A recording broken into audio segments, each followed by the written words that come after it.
Good afternoon. I'm Merrick Masters, Professor of Business Emeritus, commentator and podcaster. You can reach me at the email address noted here and find me on my YouTube channel at Merrick Masters, where this will appear. Today's episode of Presidential Election Watch is provided on October the 21st, 2024, 2 weeks and 1 day from Election Day, November the 5th, 2024. The two candidates, obviously, are Kamala Harris, Vice President of the United States, and former President Donald Trump.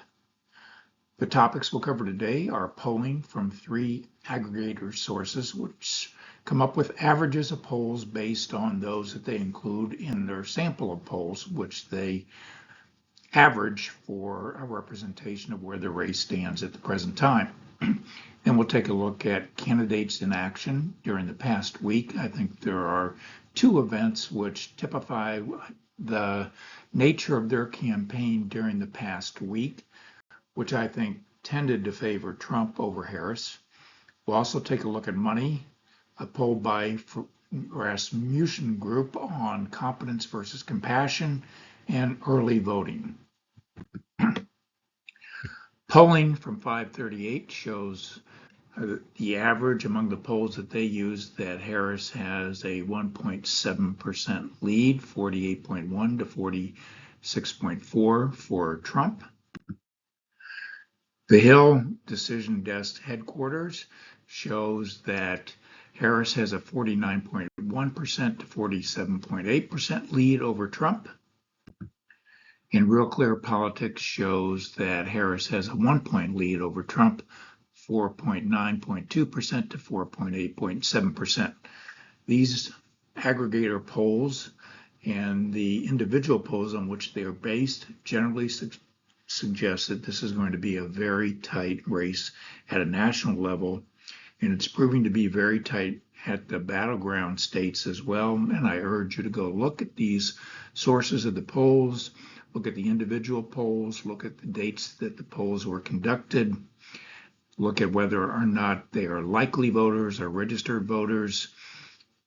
Do your due diligence in trying to evaluate the nature of these polls and the spread in the polls within each of these aggregations. The week of October the 14th through the 20th showed Donald Trump and Harris in a lot of action across the battleground states primarily. And I think hats off to Trump for posing as a McDonald's worker in Philadelphia.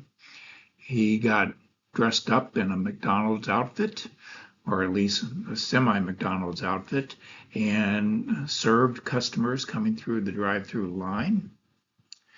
And I think Harris' major event of the week was typified by the pre-recorded video she sent with a Saturday Night Live performer to the Al Smith dinner, which she could not attend, but she sent this pre-recorded video, which has generated a good deal of controversy.